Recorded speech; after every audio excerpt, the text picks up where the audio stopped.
So beta, we are starting our lecture number 3 of chapter number 14, biomolecules. So in our last classes we have covered the topics carbohydrates, and today we will start a new topic, that is introduction of proteins. तो ध्यान से देखिए बेटा, proteins भी हमारे पास किसके part होते हैं? बायोमोलिक्यूल्स के पार्ट होते हैं। तो they are high weight polymers. ये क्या होते हैं बेटा? हाई वेट पॉलीमर्स होते हैं। पॉलीमर्स मतलब जो बहुत सी सिंगल यूनिट्स को कंबाइन करके बने हुए हैं। तो बहुत से सिंगल चीज को कंबाइन करके बने हैं सर, दे आर पॉलीअमाइड्स। तो ये किसके होते हैं? पॉलीअमाइड्स होते हैं। अमाइड्स को कंबाइन करने से, अमाइड्स की बहुत सारी यूनिट को कंबाइन करने से हमारे पास क्या बनते हैं बेटा? प्रोटीन्स। दैट कंटेन, जिसके अंदर क्या होता है बेटा? Carbon atom, hydrogen, nitrogen, oxygen या फिर sulphur. Proteins are derived from alpha amino carboxylic acid. Proteins जो हैं वो ड्राइव किए जाते हैं किससे? अल्फा अमीनो कार्बोक्सिलिक एसिड के मोनोमर से। तो सर ये इतना लंबा चौड़ा नाम आ गया, हमें तो समझ नहीं आया। तो कार्बोक्सिलिक एसिड, कार्बोक्सिलिक एसिड तो पता है ना क्या होता है? COOH। क्लियर है?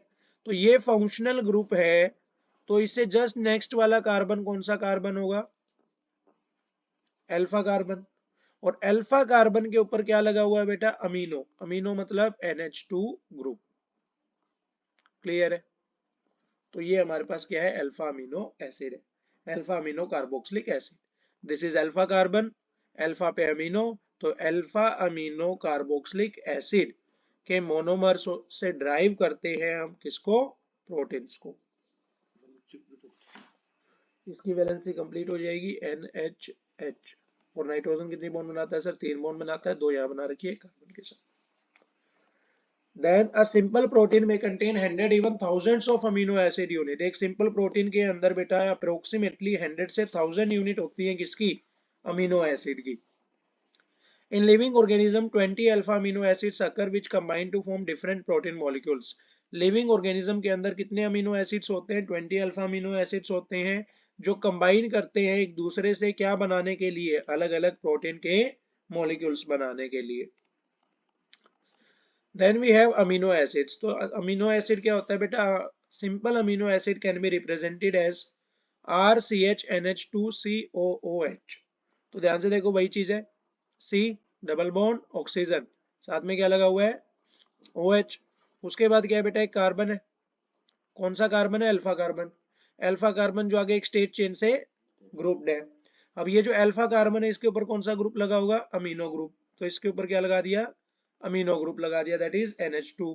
और यहाँ पे हमारे पास क्या आ गया बेटा? इसकी एक वैलेंसी कंप्लीट होगी किससे? हाइड्रोजन आयन से। क्लियर है? तो that is known as carboxy group and that is known as amino acid, जिसके अंदर एक कार्बोक्सी ग्रुप होता है और एक क्या होता है? अमीनो ग्रुप होता है। अच्छा, इसको हम अमीनो क्यों बोल रहे हैं? इसके लिए कार्बोक्सी यूज क्यों नहीं किया? क्योंकि कार्बोक्सिलिक एसिड की प्रायोरिटी क्या होती है? ज्यादा होती है। तो इसीलिए हमने सबसे लास्ट में क्या लगा? Carboxylic acid. और इसकी प्रायोरिटी कम होती है तो इसको क्या ऐड किया? As an prefix. प्रीफिक्स क्या आता है अमीन के लिए? अमीनो।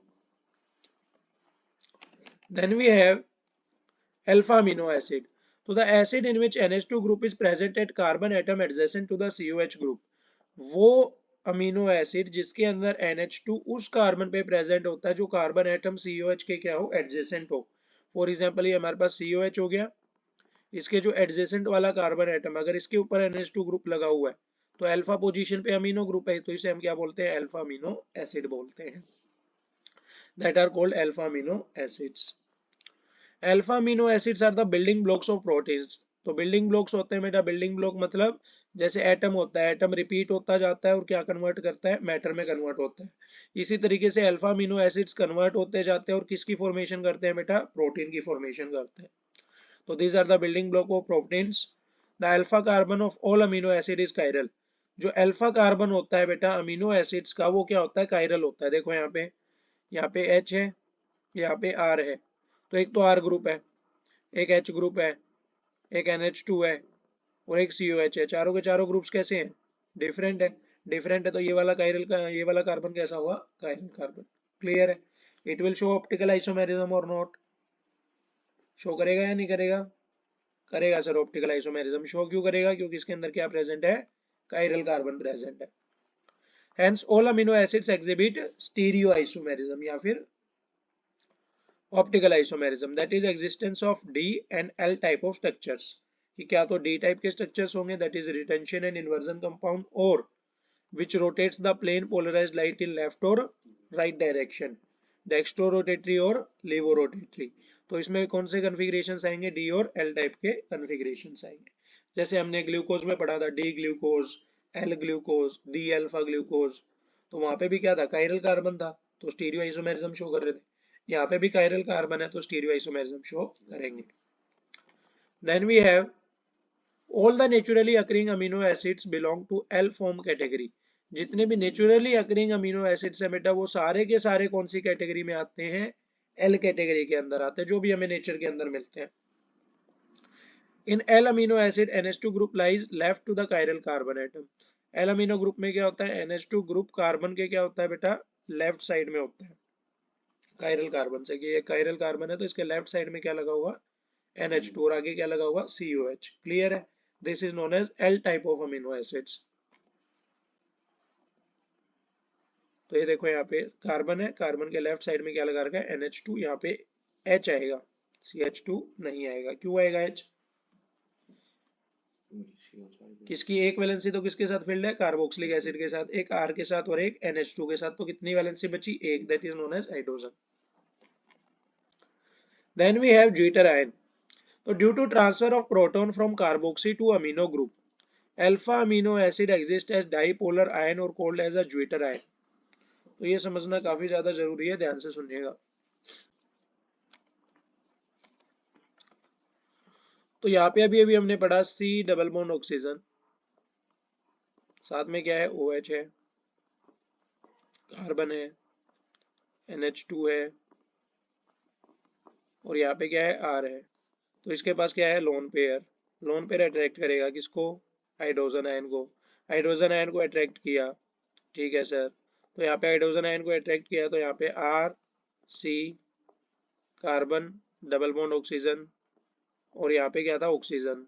ऑक्सीजन के ऊपर से आयन चला गया तो इसके ऊपर कौन सा चार्ज आ गया, नेगेटिव, एक्स्ट्रा इलेक्ट्रॉन प्रेजेंट है. हाइड्रोजन किसके पास आ गया सर, NH2 के पास. तो NH2 के पास हाइड्रोजन आ गया तो इसने क्या बना दिया, NH3. एक बॉन्ड एक्स्ट्रा बना रहा है, मतलब एक इलेक्ट्रॉन की क्या है, कमी है. तो इसके ऊपर पॉजिटिव चार्ज आ गया, इसके ऊपर नेगेटिव चार्ज आ गया. एक नेगेटिव पोल जनरेट हो रहा है, एक पॉजिटिव पोल जनरेट हो रहा है, मतलब एक ऐसा मॉलिक्यूल जनरेट हो रहा है जिसके ऊपर दो पोल है, that is known as dipole. तो एक डाइपोलर आयन जनरेट हो रहा है due to rearrangement of hydrogen atom. This is known as zwitterion. इसे हम क्या बोलते हैं बेटा, ज्विटर आयन. तो zwitterion is a dipolar ion which is generated with the rearrangement of hydrogen atom from the carboxy group to the amino group. Clear. तो वही है, ध्यान से देखो. Due to transfer of proton from the carboxy to amino group, alpha amino acid exists as a dipolar ion called as zwitter ion. Clear?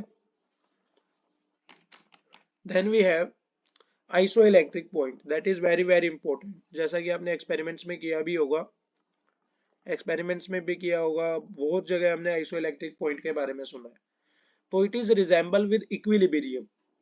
Equilibrium कह सकते हैं, isoelectric point कह सकते हैं, तो ये एक जैसी ही होती हैं, ध्यान से सुनना. Due to zwitterion structure की वजह से alpha amino acids are high melting crystalline solid. Alpha amino acids कैसे हो जाते हैं, हाई मेल्टिंग. मेल्टिंग पॉइंट क्या होता है, हाई होता है, और कौन सी स्टेट में कन्वर्ट हो जाते हैं, क्रिस्टलाइन सॉलिड में. And moderately soluble in water, और वाटर के अंदर भी क्या होते हैं, ज्यादा सोल्यूबल नहीं होते हैं, मॉडरेटली सोल्यूबल होते हैं. In acidic medium carboxylic ion group act as base. और एसिडिक मीडियम के अंदर कार्बोक्सिलिक आयन जो ग्रुप है वो किसकी तरह एक्ट करता है, एज अ बेस. बेस मतलब कौन सा ग्रुप छोड़ेगा, OH नेगेटिव या H पॉजिटिव, OH नेगेटिव. तो एसिडिक मीडियम रखा, दैट इज ये कार्बोक्सिलिक एसिड है. अब ये एसिड है तो कौन सा आयन डोनेट करेगा, H पॉजिटिव. लेकिन अगर मैंने इसको एसिडिक मीडियम में डाल दिया तो ये कौन सा करेगा, OH नेगेटिव. ये किसकी तरह बिहेव करेगा, बेस की तरह. एंड एक्सेप्ट्स अ प्रोटॉन, और प्रोटॉन को भी क्या कर सकता है, एक्सेप्ट कर सकता है. Thus alpha amino acid exist as cations. Alpha amino acid किसकी तरह बिहेव करते हैं, कैटायंस की तरह, under the influence of the electric field, electric field के इन्फ्लुएंस में. इन अल्कलाइन मीडियम के अंदर NH3 positive group act as an acid. ये किसकी तरह बिहेव करेगा, एसिड की तरह. मतलब बेस जो है अगर यहाँ पे मैंने ये NH3 क्या होता है, बेस होता है, it will accept a proton. लेकिन अब मैंने मीडियम कौन सा रख दिया, बेसिक, तो बेसिक मीडियम रखा तो ये किसकी तरह बिहेव करेगा, एसिड की तरह। एसिड मतलब H पॉजिटिव को डोनेट करेगा and thus loses a proton. Due to this alpha amino acid exist as anions, ये किसकी तरह बिहेव करेंगे, अनायंस की तरह, दस माइग्रेट टुवर्ड्स द एनोड, ये किसकी तरफ घूमेंगे बेटा, एनोड की तरफ इन द इलेक्ट्रिक फील्ड। और कार्बोक्सिलिक एसिड किसकी तरफ घूमेगा, कैथोड की तरफ। क्लियर है। हर at some intermediate value of pH, और कुछ ना कुछ ऐसी इंटरमीडिएट वैल्यू आएगी पीएच की, the concentration of cationic form, जिसपे कंसंट्रेशन ऑफ कैटायनिक फॉर्म और अनायनिक फॉर्म दोनों क्या हो जाएंगी, इक्वल हो जाएंगी, that point is known as isoelectric point. The value of intermediate pH at which the cationic form is equal to the anionic form, that intermediate pH value is known as isoelectric point. Clear है, ये बहुत important definition है, बार बार आती है। तो here there is no migration in the electric field, इस point पे electric field में कोई माइग्रेशन नहीं होगी। This pH is known as isoelectric point. Then we have types of amino acid, कि अमीनो एसिड कौन कौन से टाइप्स के होते हैं। तो बेटा सबसे पहला हमारे पास कौन सा होता है, essential type of proteins. Then we have non essential proteins. So the amino acid that can't be made in our body, वो अमीनो एसिड जो हमारी बॉडी के अंदर नहीं बन सकते and must be supplied from outside, और वो हमें बाहर से लेने पड़ते हैं, उन्हें हम क्या बोलते हैं, एसेंशियल अमीनो एसिड। की हमारे लिए एसेंशियल है पर हमारे पास है नहीं। The lack of this amino acid, अगर इनकी कमी हो जाए इन डाइट के अंदर, can cause lot of disease, तो बहुत से डिजीज हो सकते हैं, जैसे क्वाशियकर हो गया। क्वाशियकर में क्या होता है, the disease in which water balance in body is disturb, जिसके अंदर वाटर बैलेंस क्या होता है, डिस्टर्ब हो जाता है। कई जगह से बॉडी फूल जाती है और कई जगह से क्या हो जाती है, पतली हो जाती है। The essential amino acid are 10 in number out of all, जितने भी अमीनो एसिड्स हैं उनमें सभी में से 10 क्या है बेटा, एसेंशियल अमीनो एसिड है। क्लियर है। बाकी कैसे होंगे, नॉन एसेंशियल अमीनो एसिड। तो नॉन एसेंशियल भी पढ़ लेते हैं। They are those that can be synthesised in our body, ये वो होते हैं जो हमारी बॉडी में सिंथेसाइज हो सकते हैं, जो नहीं हो सकते उन्हें क्या बोलेंगे, एसेंशियल, और जो हो सकते हैं उन्हें नॉन एसेंशियल, कि हमें जरूरत नहीं है उसकी। Out of total 20 amino acid, total में 20 है, तो 20 में से 10 क्या है, एसेंशियल है, तो 10 क्या बचे, non essential. Then we have polypeptide formation. तो पॉलीपेप्टाइड क्या होती है बेटा, the interaction between amino group and carboxylic of amino group. ये देखो यहाँ पे मैं आपको दिखाता हूँ, जैसे कार्बन है, कार्बन के ऊपर क्या लगा हुआ है, NH2 लगा हुआ है, यहाँ पे क्या है, C double bond oxygen OH। Clear है। फिर उसके बाद क्या होगा, कार्बन, कार्बन के साथ क्या लगा हुआ है, NH2, फिर क्या होगा, C डबल बॉन्ड ऑक्सीजन, और यहाँ पे क्या होगा, OH। क्लियर है। It will donate an hydrogen ion, it will accept an hydrogen ion, तो यहाँ पे क्या बनेगी, bond, that is known as polypeptide formation. इसी तरीके से आगे चलती जाएगी। क्लियर है। तो ये जो लॉन्ग चेन्स बन रही है बेटा, that is known as polypeptide formation. तो the interaction between amino group के बीच में और कार्बोक्सिलिक ऑफ अमीनो ग्रुप, या फिर कार्बोक्सिलिक ऑफ अमीनो ग्रुप के बीच में, गिव कंपाउंड्स कॉल्ड पेप्टाइड्स, उनकी वजह से जिस कंपाउंड की फॉर्मेशन होती है उसे हम क्या बोलते हैं, peptides. The amino group CONH in each such compound is called peptide linkage, और ये जो अमाइड ग्रुप बनता है C double bond NH in each such compound, हर एक कंपाउंड के अंदर, उसे हम क्या बोलते हैं, पेप्टाइड लिंकेज। क्या बोलते हैं बेटा, peptide linkage. Depending upon the number of amino acid पे डिपेंड करता है। Residues per molecule they are called as dipeptide, अगर दो हैं, ऐसे दो ग्रुप्स आ रहे हैं तो हम क्या बोलते हैं, डाइपेप्टाइड। तीन आ रहे हैं तो ट्राइपेप्टाइड, और बहुत सारे आ रहे हैं तो पॉलीपेप्टाइड। तो ये किसकी फॉर्मेशन हो गई, पॉलीपेप्टाइड। आ गया समझ में। Peptides of molecular weight up to 10,000 are known as polypeptides, जिसमें 10,000 से ज्यादा होते हैं उसे हम क्या बोलते हैं, polypeptides. And those with higher than 10,000, और जो 10,000 से भी ज्यादा हो उसे हम क्या बोलते हैं, प्रोटीन्स। कि 10,000 तक के हैं तो सर पॉलीपेप्टाइड्स, और 10,000 से ज्यादा तो क्या बना लेगा, proteins. Each polypeptide chain as a free amino group, हर एक पॉलीपेप्टाइड चेन के अंदर एक क्या होता है बेटा, फ्री अमीनो ग्रुप होता है at one end, and free carboxylic group at the another end. दूसरे एंड पे क्या होता है, फ्री कार्बोक्सिलिक ग्रुप, जैसे आप देख रहे हो यहाँ पे कार्बन NH2, तो और इसके साथ क्या है, carbon double bond oxygen OH। तो ये वाला तो कौन सा एंड हो गया, अमीनो ग्रुप वाला। क्लियर है। और ये वाला एंड कौन सा हो गया, कार्बोक्सिलिक ग्रुप वाला। इसको बोलते हैं N टर्मिनल एंड, और इसको बोलते हैं C टर्मिनल एंड। ये देखो यहाँ पे आएगा, they are collectively called as end groups, इनको एंड ग्रुप्स बोला जाता है। The amino group unit having NH2 group is called N terminal end the amino acid unit having free COH group is called C terminal end. Clear है? In this NH2CH,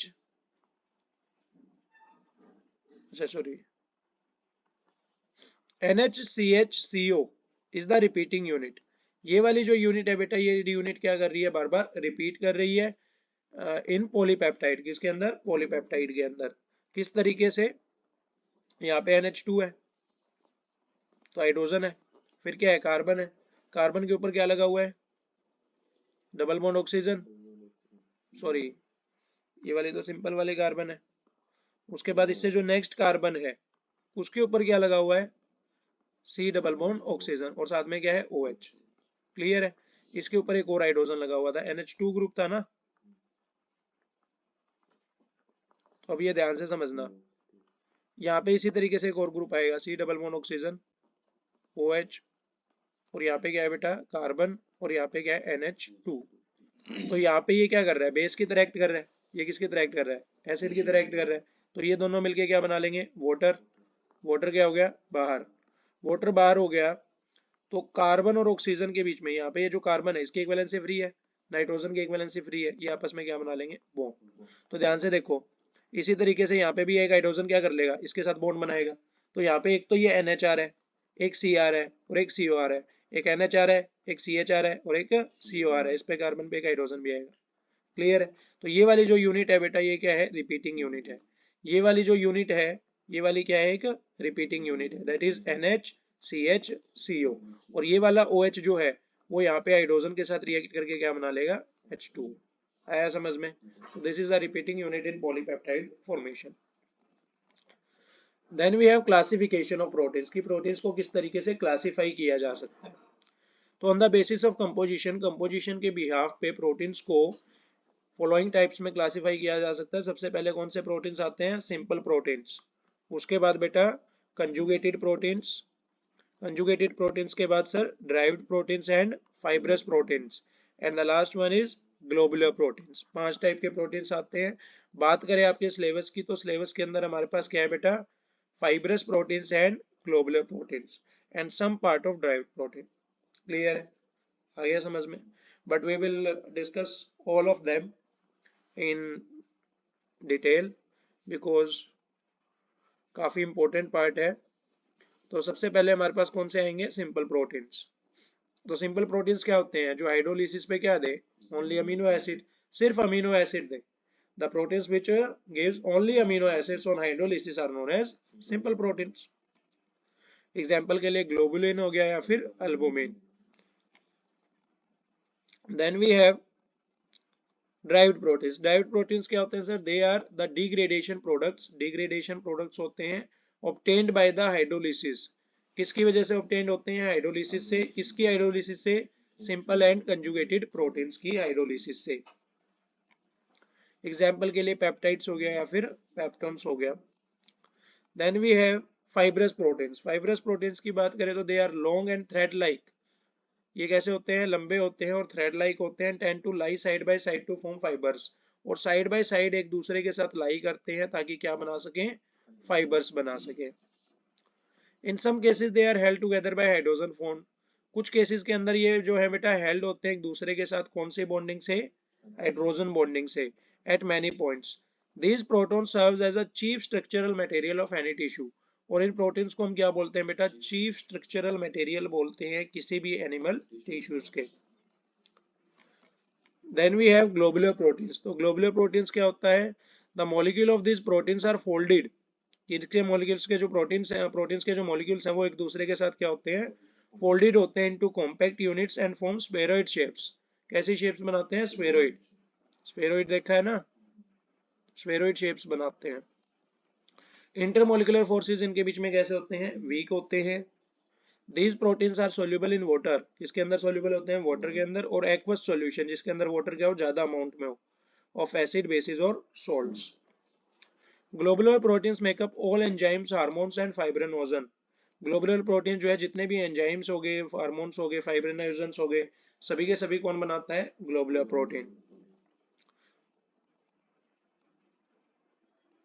तो before starting the role of proteins, I will revise all the protein. सबसे पहले हमने क्या बेटा? Simple proteins किया। Simple proteins किया जो ओन हाइड्रोलिसिस सिर्फ अमीनो एसिड्स दे। कंजुगेटेड हमने नहीं पढ़ा है,